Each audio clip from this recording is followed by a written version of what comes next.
네, 우리 옆에 계신 분들과 인사하겠습니다. 또 영상으로 예배 드리시는 분들도 옆에 계신 분들과 인사하시기 바랍니다. 당신은 아바의 사랑받는 자녀입니다. 우리 한 번 더 인사할까요? 당신은 아바의 기쁨입니다. 아멘. 명절 잘 새시고 오셨죠? 네, 감사합니다. 여러분 최근에 어떤 일에 감동을 받으셨나요? 저는 최근에 아버지 장례를 한 50일 전에 치르면서 잔잔한 마음에 감동이 있었습니다.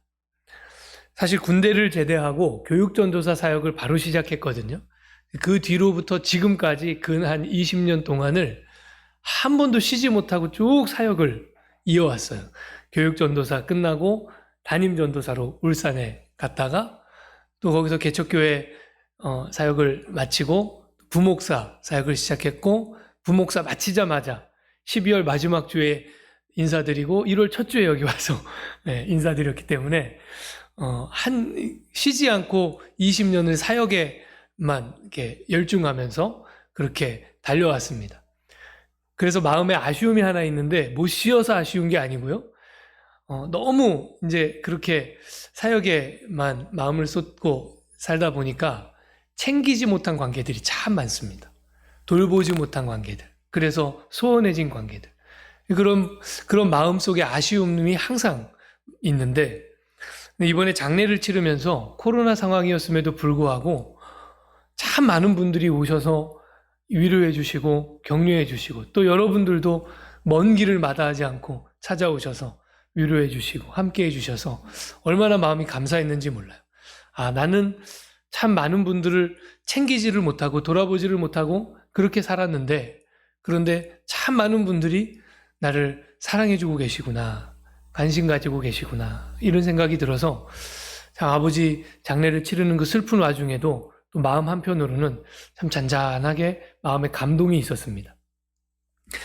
여러분, 사람의 마음에는 감동이 꼭 필요합니다. 그래서 살면서 이렇게 자연스럽게 느껴지는 감동이 아닐지라도 때때로는 여러분 좋아하시는 거, 영화라든가 책이나 음악이나 이런 걸 통해서라도 우리가 감동받아야 됩니다. 감동받고 살아야지, 그렇지 않으면 감동이 없이 너무 오랫동안 살면 그럼 마음이 딱딱하게 굳어져요. 마음이 딱딱하게 굳어지면 관계가 참 어려워집니다.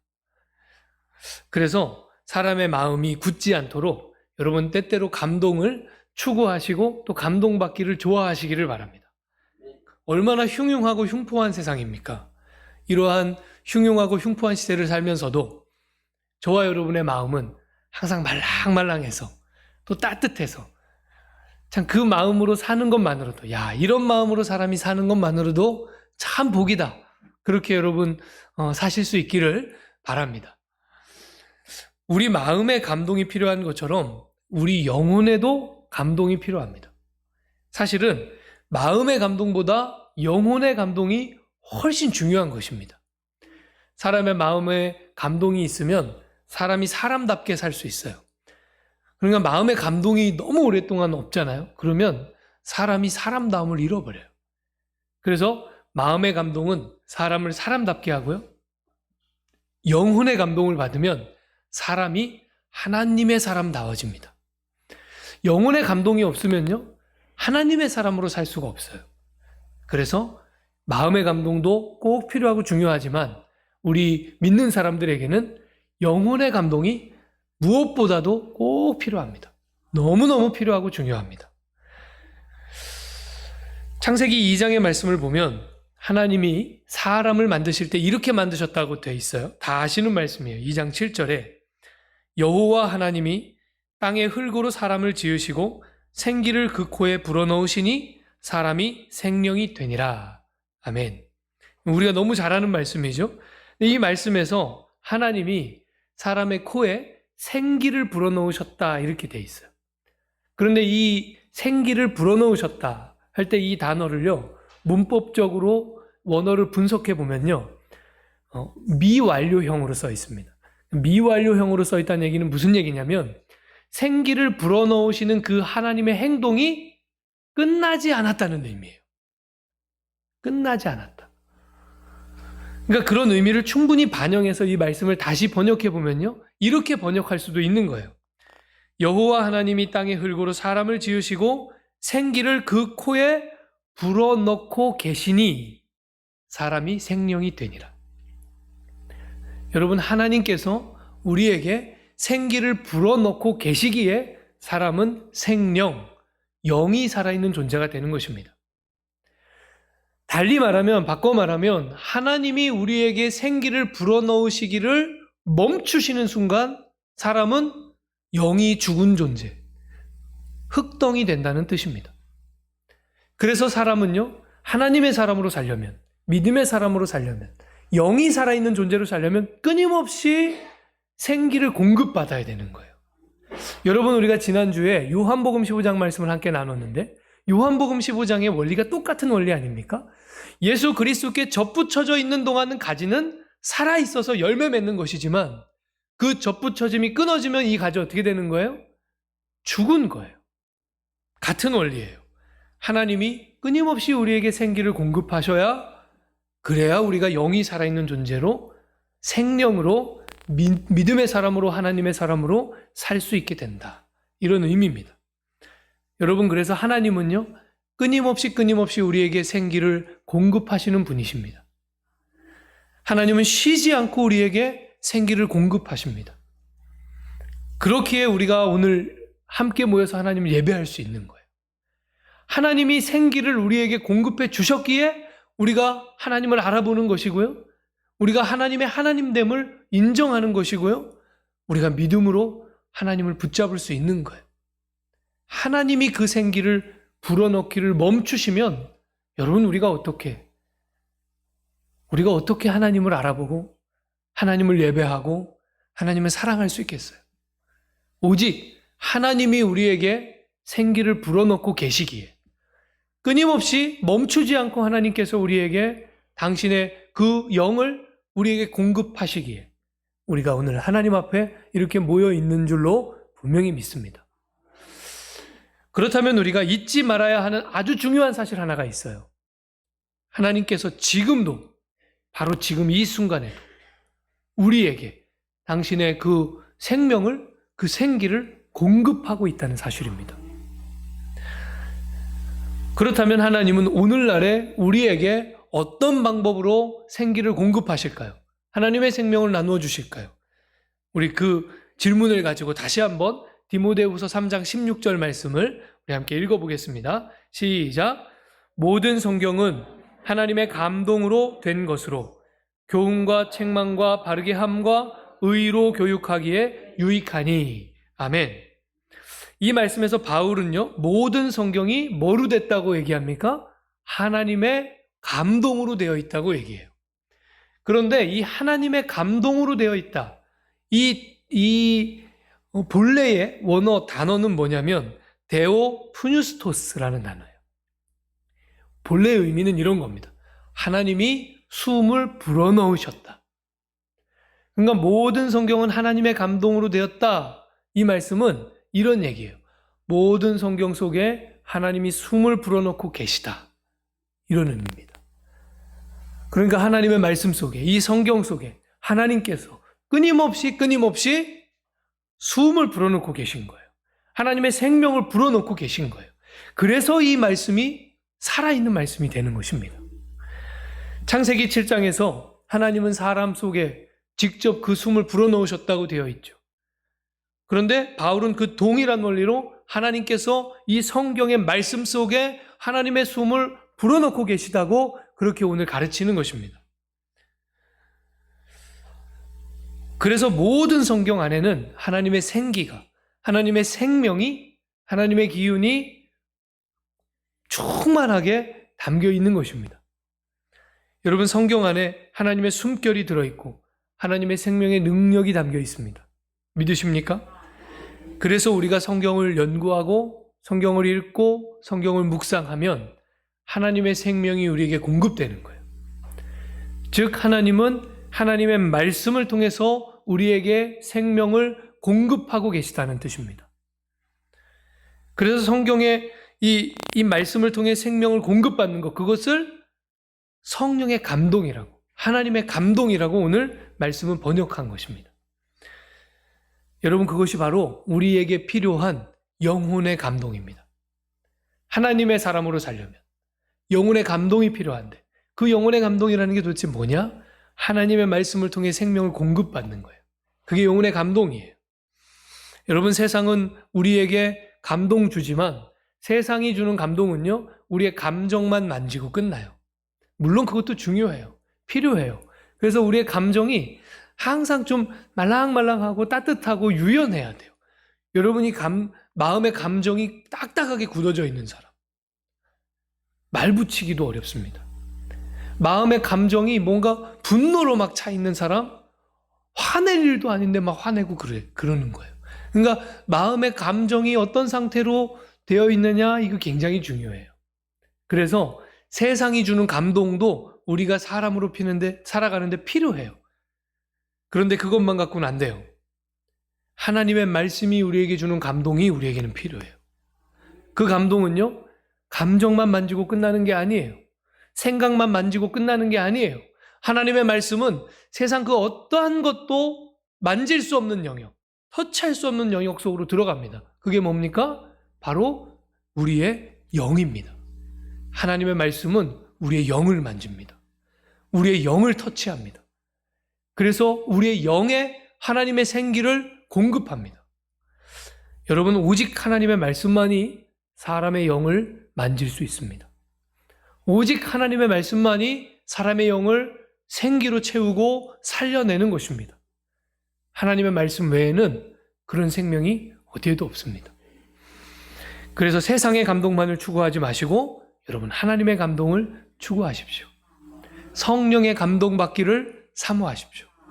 성령의 감동이 늘 있기를 늘 목말라 하십시오.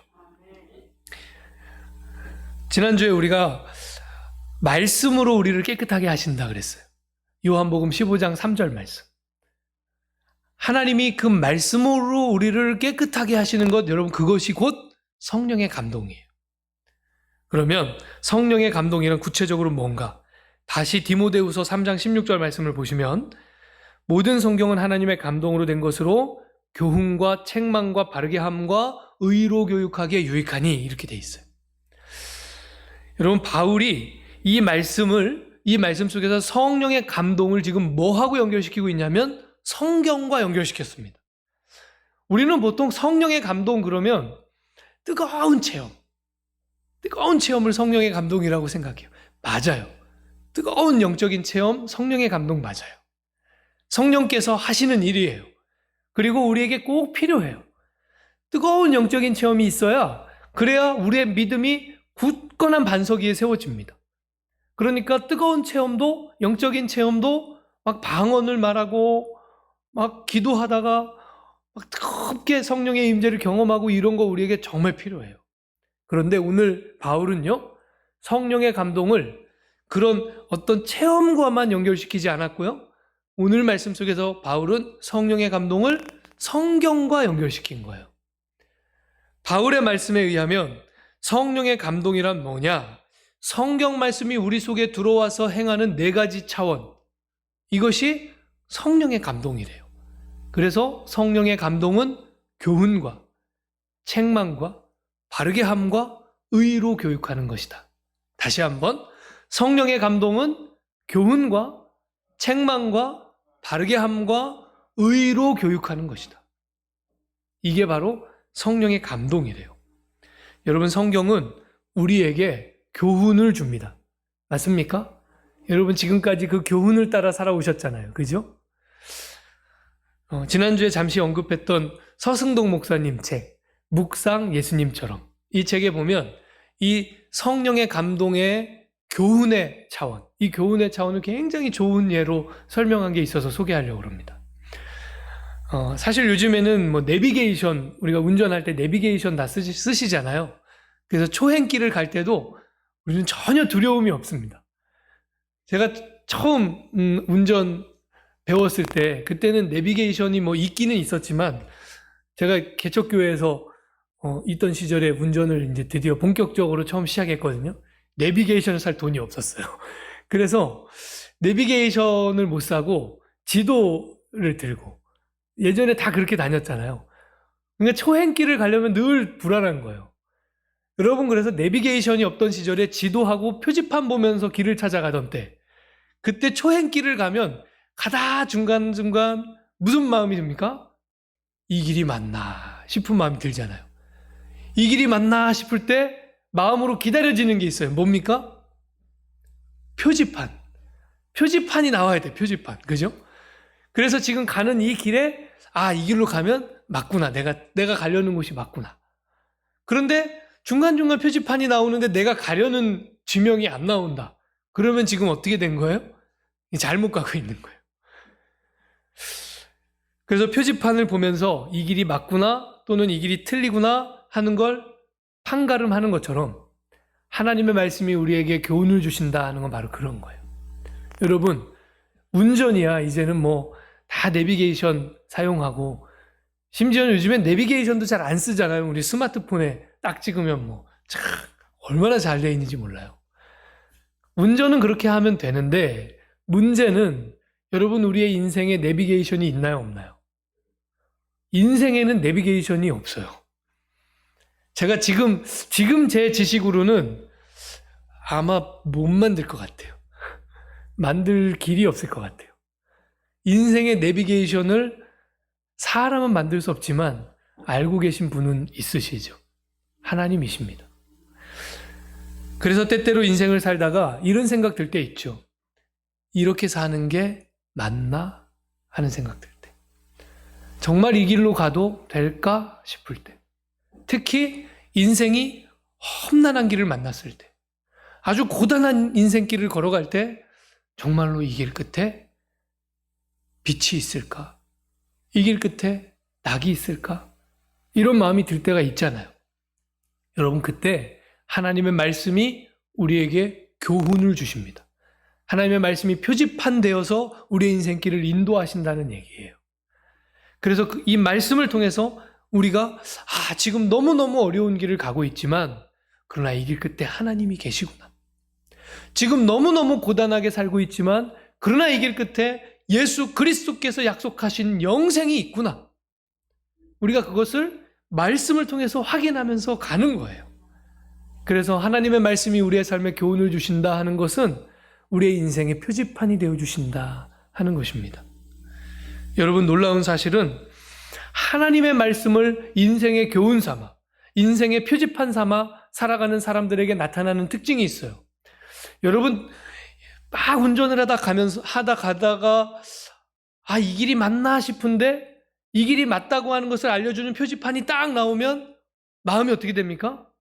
평안해지죠. 그래서 하나님의 말씀을 교훈 삼아 사는 사람은 때때로 험난한 인생길을 갈지라도, 때때로 고단한 인생길을 걸어가면서도 그 마음속에는 확신과 평강이 있는 것입니다. 이 말씀이 우리를 구원의 길로 인도하시기 때문에.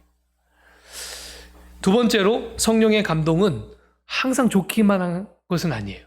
성령의 감동은 때때로 우리를 책망하십니다. 그래서 두 번째 차원을 바울은 책망이라고 그렇게 말씀하고 있어요. 제가 2012년 12월 28일 날 특별히 경험한 하나님의 은혜가 있었습니다. 이날은 2012년도의 마지막 금요일이었거든요. 근데 금요 철야 기도회를 하고 있는데 기도 중에 하나님께서 제 마음속에 이런 음성을 들려주셨어요. 새로운 사역을 준비해라. 근데 그때가 어느 때였냐면 제가 부목사를 2011년 1월 첫 주에 부목사 부임 인사를 했거든요. 그러니까 딱 2년이 되는 때예요. 그때 굉장히 열심히 청년부 맡아서 열심히 하던 때거든요. 아주 재밌게 하고 있었을 때였거든요. 그러니까 뭐 새로운 사역을 생각해 본 일이 없어요. 그 2년 동안. 그런데 뜬금없이 하나님이 새로운 사역을 준비해라. 이렇게 말씀하신 거예요. 그래서 처음에는 내가 잘못 들었나 보다. 하나님의 음성이 아닐 것 같다. 그래서 그냥 그러고 말았어요. 그런데 그날 이후로요, 새벽 기도할 때마다, 금요 철야 기도할 때마다 기도하려고 눈만 감으면 새로운 사역을 준비해라. 새로운 사역을 준비해라. 하나님의 말씀이 계속해서 반복적으로 제 마음을 떠나지 않고 들려오는 거예요. 그래서 그때부터 마음이 복잡해졌어요. 도대체 새로운 사역이 뭘까? 하나님 지금 나에게 뭘 준비하라고 말씀하시는 걸까? 그래서 한 달 이상을 막 기도하면서 하나님 새로운 사역이 도대체 뭡니까?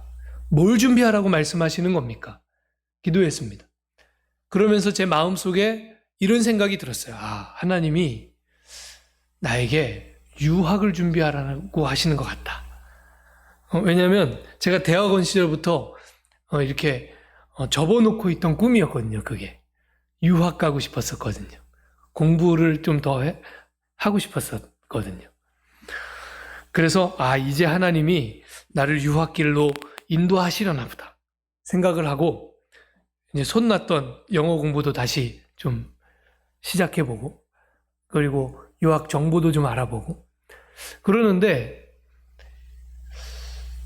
이상하게 길이 매끈하게 이렇게 매끄럽게 풀려지지를 않아요. 아무리 생각해도 걸리는 게 한두 가지가 아닌 거예요. 뭐 가정도 있었으니까 제가 아이들도 둘이나 있었고요. 그러니까 애들 문제부터 하여튼 유학 자금부터 걸리는 게 한두 가지가 아닌데 이게 될까? 이렇게 해서 될까? 싶은 생각이 드는 거죠. 더 큰 문제가 있었는데 그건 뭐냐면 유학을 생각할 때마다 제 마음속에요. 유학 가서 박사 학위 받고 유명한 목사 돼서 이렇게 가는 거예요. 생각이 자꾸. 그래갖고 출세해야지. 생각이 자꾸 그렇게 가는 거예요. 결국에는 한 1년 정도 그렇게 지내다가 2013년 겨울쯤 되었을 때 도대체 내가 무엇을 위해서 유학을 가고 싶은가 하는 반성이 제 안에서 일어나기 시작했어요. 그리고 그 반성 끝에 내린 결론은 뭐였냐면 이것은 내 욕심이구나. 하나님의 나라와 의를 위한 계획이 아니라 내가 출세하고 싶은 욕심이구나. 내 안에 세속적인 야망이 뱀처럼 또아리 틀고 있다고 하는 것을 1년 만에 발견한 거예요.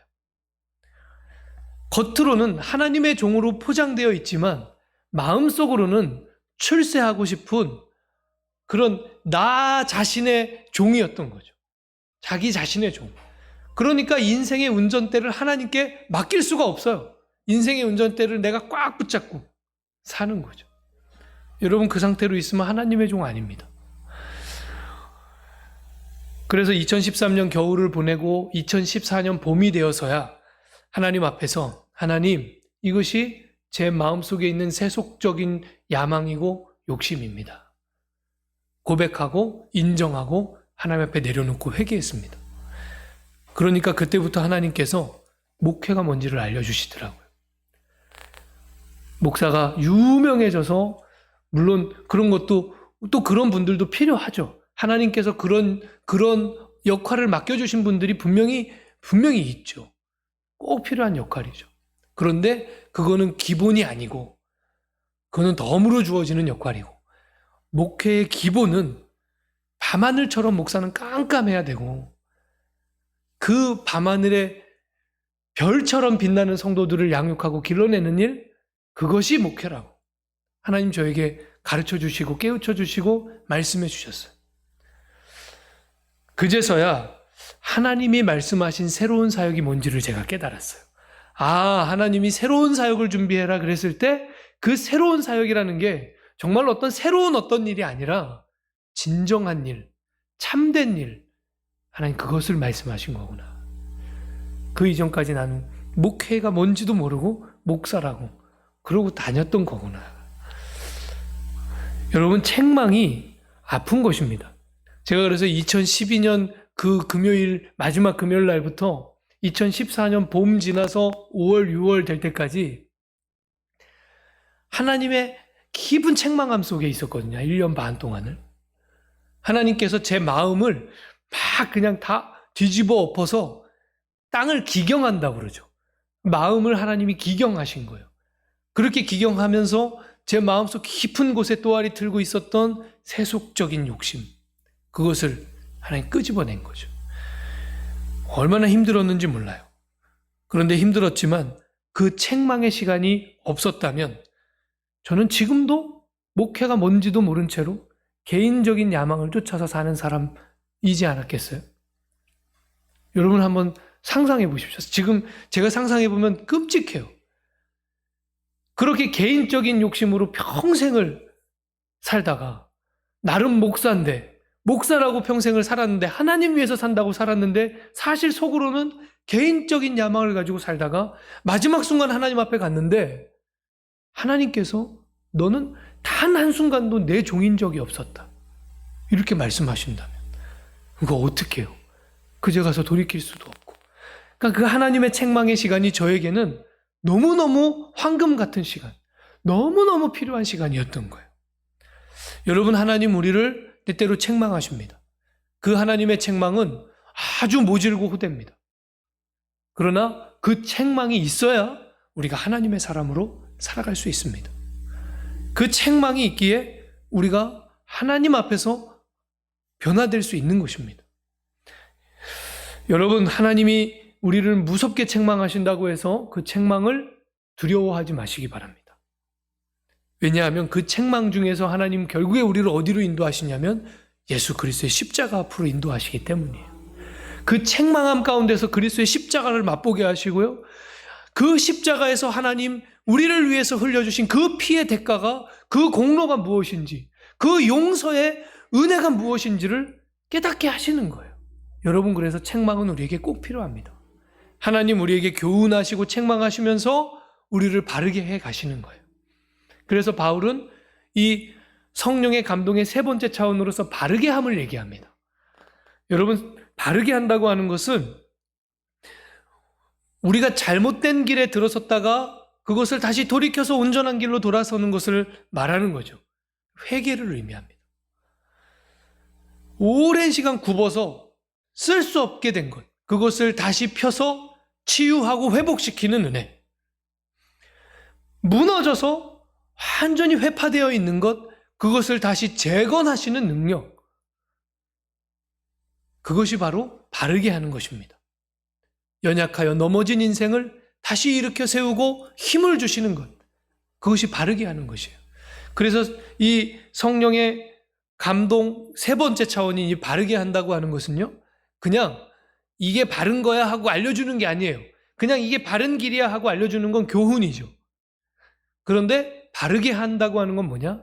실질적으로 그 말씀이 우리 속에 들어와서 우리를 바르게 변화시킨다고 하는 의미입니다. 여러분에게도 아마 그런 것 있을 거예요. 저에게도 있거든요. 이렇게 하면 안 되는데 알아요. 이렇게 하면 안 된다는 걸 아는데 하고 보면 그렇게 했어, 이미. 그런 거 다 있으시죠? 안 된다는 걸 아는데 꼭 그렇게 하는 거. 좋지 않은 습관. 바꾸고 싶은데 잘 바뀌어지지 않는 것. 여러분, 우리로서는 다시 일으킬 수 없고, 우리로서는 재건할 수 없고, 우리로서는 회복할 수 없는 그것을 하나님의 말씀이 우리 속에 들어와서 회복시키시고 다시 일으키시고 재건하시는 것, 그 능력이 바로 바르게 함입니다. 하나님의 말씀에는 우리를 바르게 하는 실질적인 힘이 있습니다. 하나님은 실질적인 역사로 우리를 바르게 하는 것입니다. 바울은 성령의 감동의 마지막 차원으로 의로 교육하는 것을 말씀해요. 이때 의로 교육한다고 할 때 이 성령님의 역할은 선생님보다는 교관에 가깝습니다. 이 두 역할은 비슷한 역할이긴 하지만 여러분, 우리가 선생님 할 때와 교관 할 때 좀 느낌이 다르잖아요. 제가 군대에 들어가 보니까요, 훈련소에서 교관들이요, 선생님처럼 안 해주더라고요. 선생님은 또 가르쳐주고 또 가르쳐주고 그러셨는데 교관은 그게 아니더라고요. 될 때까지 윽박 지르고 소리 지르고 막 그러면서 될 때까지 그걸 시키는 거예요. 반복해서 똑같은 일을 계속 또 시키고 또 시키고 또 시키고, 자세가 나올 때까지. 차려 열중샷, 뒤로 돌아, 앞으로 가, 자양자, 우양, 이거 자세가 나올 때까지 시키는 거예요. 여러분, 성령님은 우리를 훈련시키시는 교관입니다. 탁월한 교관입니다. 저는 특히 그래서 이 성령의 감동 중에서 이 훈련의 차원이 너무너무 중요하다고 생각해요. 우리가 성령의 감동, 그러니까 자꾸 어떤 뭔가 느껴져야지만 성령의 감동이 나에게 임했다고 생각해요. 아니요. 성령의 감동의 원어는 숨을 불어넣는 것이라니까요. 숨을 불어넣는 시간이에요. 여러분, 하나님은 훈련을 통해서 우리에게 숨을 불어넣으십니다. 하나님의 말씀을 통한 반복 훈련, 그걸 통해 하나님 우리에게 숨을 불어넣으시는 거예요. 17절 말씀에 보니까 이는 하나님의 사람으로 온전하게 하며 모든 선한 일을 행할 능력을 갖추게 하려 함이라. 아멘. 17절의 말씀은 성령의 감동, 즉 말씀을 통해서 우리에게 그 숨결을 불어넣어 주시는 하나님의 목적이 무엇인지를 우리에게 알려줘요. 두 가지를 얘기하는데 하나님의 사람을 온전하게 하는 것이고요. 선한 일을 행할 능력을 갖추게 한대요. 그러니까 온전함과 능력이 하나님이 우리에게 감동하시고 숨을 불어넣으시는 이유라는 거예요. 그런데요, 여러분, 온전해지고 능력 있어지는 거 이거 하루아침에 됩니까? 어느 날 성령이 확 감동하시면 갑자기 온전해지고 능력 있어집니까? 저는 지금까지 단 한 번도 그런 그리스도인을 만나본 적이 없습니다. 온전해지고 능력 있어진다는 것은 반복적으로 훈련했다는 뜻입니다. 즉 그 일에 훈련되어 있다는 거예요. 그래야 온전해지고 능력이 있어집니다. 참된 그리스도인이 되는 것은 그래서 그냥 시간만 보낸다고 되는 것이 아니죠. 훈련돼야 됩니다. 꼭 훈련이 필요합니다. 성령의 감동의 네 번째 차원은 그래서 우리를 훈련하시는 거예요. 하나님의 사람으로서 온전하게 살 수 있도록, 능력 있게 살 수 있도록 훈련하시는 것입니다. 이 훈련에 대해서는 너무 중요하기 때문에 다시 한번 따로 주제를 떼서 또 다룰 기회가 분명히 있습니다. 반드시 있습니다. 여러분, 바닷물이 짠가요, 안 짠가요? 짭니다. 저는 수영을 좋아해서 바다 수영도 제법 재밌거든요. 그런데 바다 수영이 재밌지만 동시에 막 이렇게 유쾌하지만은 않아요. 너무 짜서. 수영하면 물을 먹게 돼 있거든요. 너무 짜요, 물이. 그런데 진짜 이상한 일이 있습니다. 우리가 생선을 바다에서 잡잖아요. 그런데 그 생선 짠가요, 안 짠가요? 그냥 먹으면 안 짜요. 이상하지 않으세요? 짠물 속에서 건졌는데 한 개도 안 짜요. 왜 그렇죠? 살아있는 존재는 절여지지 않습니다. 이 생선이 죽고 나서 이걸 먹으려면 그래서 우리가 소금 쳐서 먹잖아요. 짠물 속에서 잡았는데 하나도 짜지 않아요. 살아있는 존재는 절여지지 않아요. 달리 얘기하면 우리가 이 세상 속에 살면서 새 속에 물들지 않고 살 수 있는 유일한 비결이 있다면 영이 살아있는 존재로 사는 것입니다. 우리의 영이 살아있는 한 우리가 아무리 이 세상 속에서 산다고 해서 새 속에 물들지 않습니다. 달리 바꿔서 말해볼까요? 내가 이상하게 새 속에 물드는 것 같다. 내 속에서 하나님의 말씀의 논리가 아니라 세상의 논리가 점점 힘이 써지고 있다. 이 얘기 곧 무슨 얘기입니까? 내 속에 하나님의 생기가 공급이 제대로 안 되고 있다는 뜻입니다. 하나님의 말씀을 통해서 생기가 공급이 돼야 되는데 그게 제대로 공급이 안 되고 있다는 얘기예요. 그러니까 세상에서 살면서 세상에 물드는 거예요. 자꾸 세상에 절여지는 거예요. 여러분, 살아있는 존재는 절여지지 않아요.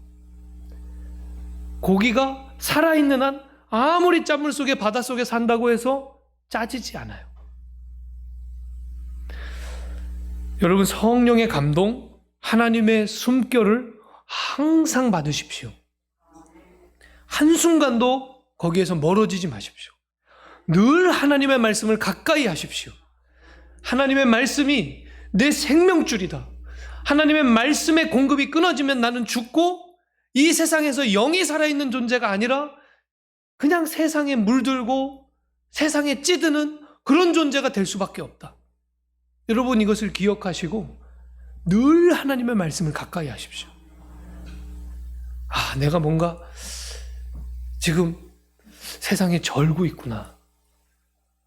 이게 느껴질 때마다 하나님의 말씀을 펴서 하나님 말씀하옵소서.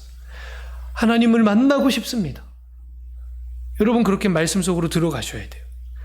그래서 주의 교훈과 책망과 바르게 함과 의로 교육되는 그러한 은혜가 우리 속에 있어야 합니다. 그것이 바로 성령의 숨결이 우리 속에 들어오는 것이에요.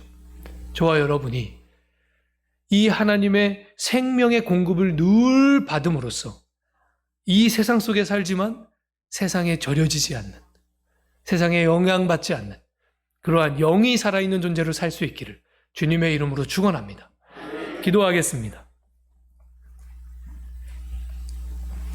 하나님 아버지 감사합니다. 주님 이 세상 속에 살지만 세상에 절여지지 않는 영이 살아있는 존재로 살게 하여 주옵소서. 그 일을 위하여 우리에게 놀라운 하나님의 말씀을 주셨사오니 주님 이 말씀을 늘 가까이 하며 이 말씀을 늘 경청하며 이 말씀 속에 살아계신 하나님을 늘 만나게 하여 주시옵소서. 예수님의 이름으로 기도합니다. 아멘.